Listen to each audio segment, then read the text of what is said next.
નમસ્કાર, આપ જોઈ રહ્યા છો નેશન પ્લસ ન્યૂઝ. હું છું આપની સાથે હેતલ ભગત. યોગી ડિવાઇન સોસાયટી હરિધામ સોખડાના હરિભક્તો દ્વારા 2 દિવસીય શિક્ષાપત્રી પારાયણનું આયોજન ડભોઈના ધારાસભ્ય શૈલેષ મહેતાની વિશેષ ઉપસ્થિતિમાં કરાયું હતું. ડભોઈની 17 ગામ પટેલવાડી ખાતે યોજિત આ કાર્યક્રમમાં પરમ પૂજ્ય હરિપ્રસાદ સ્વામીજીના આશીર્વાદથી પ્રગટ ગુરુ હરિ પરમ પૂજ્ય પ્રેમ સ્વરૂપ સ્વામીજીની પ્રેરણાથી 2 દિવસીય શિક્ષાપત્રી પારાયણ યોજાયું હતું.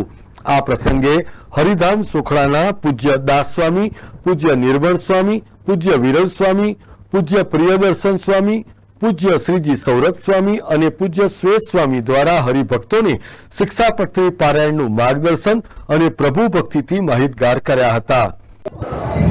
સજાન સાંઈ મહારાજની જય, અક્ષર પુરુષોત્તમ મહારાજની જય, હરિપ્રસાદ સાંઈ મહારાજની જય, પ્રગટ ગુરુ હરિ પ્રેમ સ્વરૂપ સાંઈ મહારાજની જય જય જય, આત્મીય સમાજની જય જય જય, દાસના દાસ થવાની જય જય જય, શિક્ષાપત્રી દ્વિશતાબ્દી મહોત્સવ સોપાનની જય જય જય.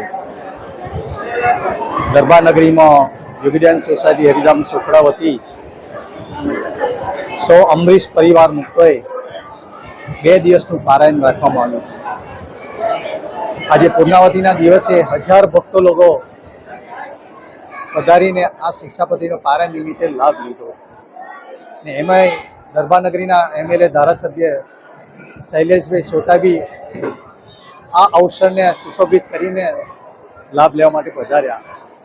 પોતે ખૂબ વ્યસ્ત સમય હોવા છતાં પોતે છેક બરોડાથી અહીંયા સંતોના આશીર્વાદ લેવા માટે પધાર્યા. એમને કહ્યું કે હું તો હરિધામનો જ છું ને હરિધામમાં સ્વામીજી મને 1983માંથી કોર્પોરેટર બન્યો ત્યારથી મને ખૂબ આશીર્વાદ આપેલા. એ પોતાનું ઘર માનીને અહીંયા આવે છે. બીજું કે શિક્ષાપત્રી 2026માં 200 વર્ષ પૂરા થાય છે. એ નિમિત્તે દરેક ગામડે તાલુકે સોપાન ઉજવવાનું નક્કી અમે કર્યું છે. તો એ શિક્ષાપત્રીના સોપાન નિમિત્તે દરેક પરિવારના ઘરોમાં નિર્વ્યસની બને, શાસ્ત્રોનું પઠન કરે, મંદિરમાં થઈ જાય પૂજા કરે, પ્રાર્થના કરે, એ માટેનું અમારું અભિયાન છે. શિક્ષાપત્રી પ્રમાણે જીવન જીવનારા પરિવારો આજે સુખી છે. જેની શિક્ષાપત્રીનો લોપ કર્યો છે, શિક્ષાપત્રી પ્રમાણે જીવન નથી જીવ્યા અને આજે સૌ દુઃખી છે. આજે દરેક શાસ્ત્રોમાં, દરેક ધર્મોમાં એક જ વસ્તુ રહે છે કે ભગવાનની મૂર્તિ છે, એ બાપ છે, અને સંત છે, એ મા છે. માને બાપના ખોરામાં દરેકે આપણે સૌએ બેસવું જ પડે. મા છે દેહનું સાફસૂફી કરે ને દેહનું સાફસૂફી કરીને ભગવાનની મૂર્તિને પધરાવે છે. એટલે હરિપ્રસાદ સ્વામી મહારાજનો, પ્રેમ સ્વામી મહારાજનો એક જ ઉદ્દેશ છે કે આત્માને વિશે પડેલા હૈયાને વિશે કરોડજનોના કચરાને સાફ કરીને એક આ માનવ દેહને મંદિર બનાવીને હૃદયને વિશે પ્રભુને બિરાજમાન કરવા માટેનું એક મંદિર બનાવવા માટે આ શિક્ષાપત્રીનું પારાયણ અમે ગોઠવ્યું છે. તો એક શિક્ષાપત્રી પ્રમાણે મારા સૌ ભક્તો જીવન જીવી શકે અને શિક્ષાપત્રીનું પારાયણમાં સૌ લાભ લઈ શકે. 2026 વસંત પંચમી નિમિત્તે અમે આ શિક્ષાપત્રીનું 200 પારાયણ કરવાનો સંકલ્પ કર્યો છે. તો સૌ અમને સાથ સહકાર આપી શકીએ અને સૌ પરિવારના મુક્તો આ શિક્ષાપત્રી પ્રમાણેનું જીવન જીવી શકે. હરિધામ સોખડા ગુરુ પ્રગટ ગુરુ હરિ પ્રેમ સ્વરૂપ સ્વામીના સાનિધ્યમાં અને પૂજ્ય ત્યાગ સ્વામીની આજ્ઞા અનુસાર અમે સૌ જીવન જીવી શકીએ, એમને માર્ગદર્શન નીચે અમે દોડી શકીએ એવું અમને સૌને બળ બુદ્ધિ અને શક્તિ પ્રદાન કરે. એ જ પ્રભુચરણે ગુરુચરણે અંતરની પ્રાર્થના.